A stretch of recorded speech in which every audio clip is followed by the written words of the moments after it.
Every name on a London street sign is someone's surname. Grosvenor Square, Russell Square, Cadogan Place, Portman Square, Sloane Street. Most people assume these are historical decorations. They are not. They are property markers. The names on those signs belong to 5 families who, between them, still own and manage over 1,000 acres of the most expensive land in Britain. Their combined wealth exceeds £22 billion, and not one of them earned it. Every penny traces back to a marriage, an inheritance, or a piece of agricultural land acquired when the fields they bought had not yet become London.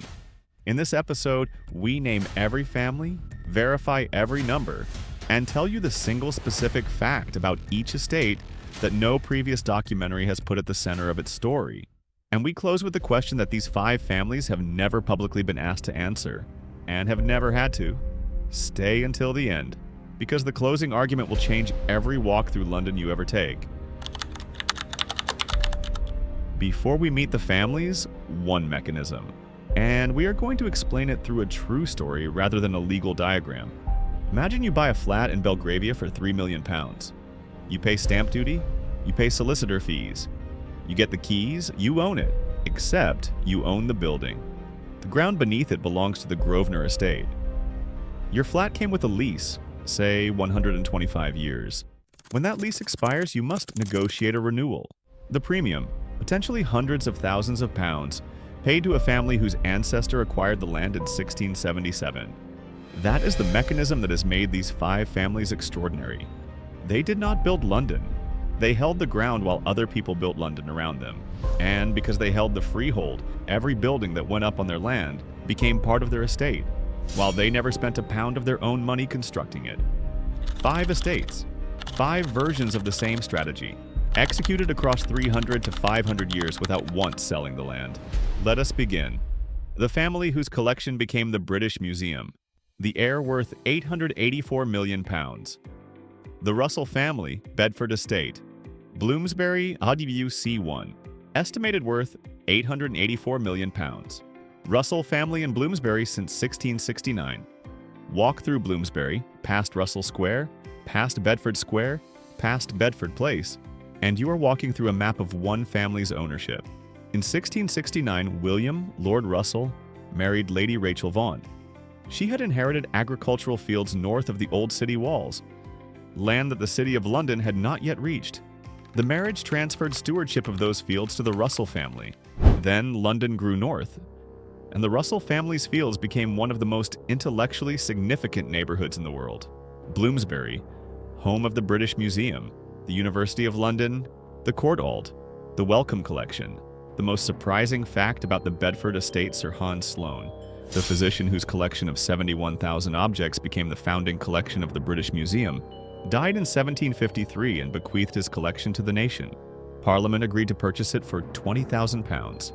The museum opened in 1759 in a townhouse in Bloomsbury. That address, Great Russell Street, sits within the Russell family's estate.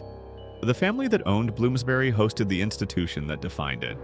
Today, the Duke of Bedford is worth approximately £884 million, according to the Sunday Times Rich List. The Bedford Estate's Bloomsbury holdings, might acquired in 1669 as farmland, now comprise prime commercial offices, retail spaces, and residential apartments clustered around Russell Square. Their names are on the square. Their family has been in the ground since the 17th century, and they are the most modest estate on this list. Family 4, the Howard de Waldens, the family behind Harley Street, Marylebone and Harley Street, W1G. Portfolio value, £4.27 billion. Rental income, £164 million per year. In 1711, John Halls, the Duke of Newcastle, purchased 95 acres of Marylebone for £17,000. He died months later. The land passed to his daughter Henrietta, then through marriage to the Harley family, who gave their name to the street that would become the most famous medical address in the world, then eventually to the Howard de Walden family, who have controlled it since 1879. Today, the Howard de Walden estate holds a property portfolio valued at approximately £4.27 billion. Its annual rental income in 2025 was £164 million, up nearly 8% from the previous year. Every doctor who consults on Harley Street pays ground rent to the Howard de Walden estate. Every private cancer treatment, every surgical consultation, every specialist diagnosis, all of it occurring in buildings on Howard to Walden land. The estate does not provide the medicine, it provides the address. Family 3, the Portmans, a goat field in 1532. Nearly 500 years of unbroken ownership. Portman Estate, Marylebone, W1H, 110 acres, estimated value £2 billion plus, owned since 1532. In 1532, Sir William Portman, Lord Chief Justice to Henry VIII, purchased land on the northwestern edge of London. His intended use? Grazing livestock. The Portman family held that land through the death of Henry VIII, through the entire Tudor dynasty, through the Civil War and the Restoration, through the Industrial Revolution, the Victorian era, 2 world wars, and every property cycle of the modern era. They never sold it.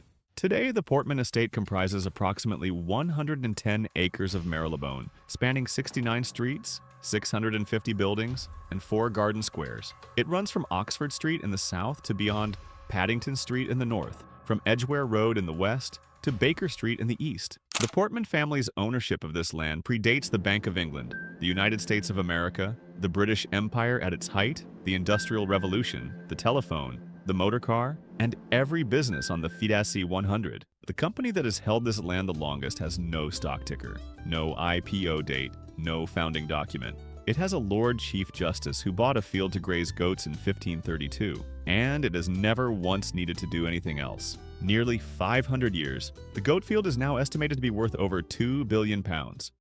Family 2. The Cadogans, £216 million in annual revenue. Every shop on Sloane Street, 1 18th century marriage. Cadogan Estate, Chelsea and Knightsbridge, SW3, 93 acres, portfolio, £5.7 billion. Annual revenue, £216 million. In 1717, Elizabeth Sloane, daughter of Sir Hans Sloane, the physician whose collection became the British Museum, married Charles Cadogan, the 2nd Baron Cadogan. Through that marriage, stewardship of significant Chelsea property passed to the Cadogan family. 3 centuries later, it has never left. Today, the Cadogan Estate covers 93 acres of Chelsea and Knightsbridge, 300 shops, 3,000 flats and houses, 35 restaurants, 12 hotels. Sloane Street, one of the highest-grossing luxury retail corridors per square meter on Earth, generates an estimated £500 million in annual retail turnover. Chanel, Hermes, Valentino. Every brand on that street pays ground rent to the Earl Cadogan. The estate's annual revenue in 2023, £216 million.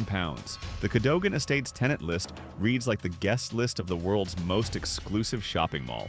But unlike a mall, the Cadogans do not merely collect rent, they decide who comes in. The estate selects its commercial tenants, restores its buildings, manages its garden squares, and controls the visual identity of one of the world's most recognized luxury destinations. They are not passive recipients of their inheritance. They are active curators of a neighborhood worth almost £6 billion. The marriage that started it all was contracted in 1717. The annual revenue in 2023 was more than £200 million. 3 centuries of a single family running the same estate, and they are still number 2 on this list.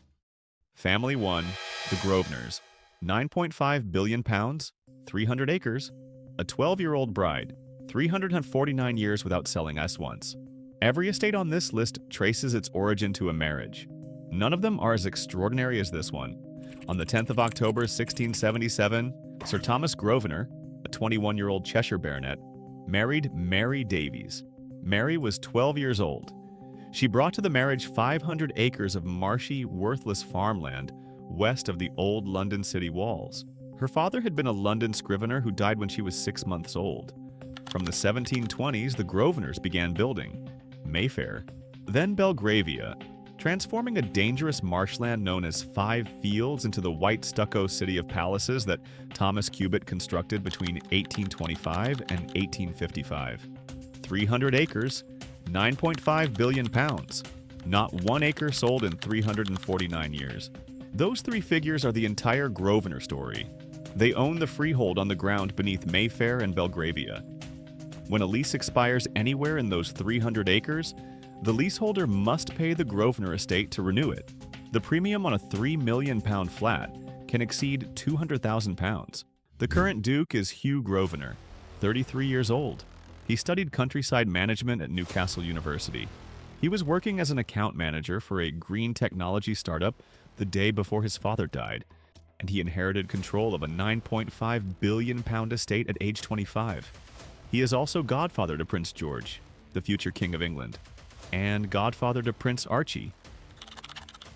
What these 5 estates tell us about who Britain actually belongs to: 5 families, 5 neighborhoods, 5 marriages that happened between 1669 and 1717, all of them contracted before America declared independence, before the Industrial Revolution, before electricity, before the telephone. Together, over 1,000 acres of the most valuable land in Britain. Combined wealth exceeding £22 billion, and not one of them earned it. They inherited it, through marriages that were arranged, not for love, but for land. The street names are not history. They are current.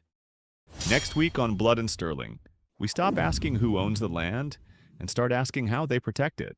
Subscribe. New episode every week.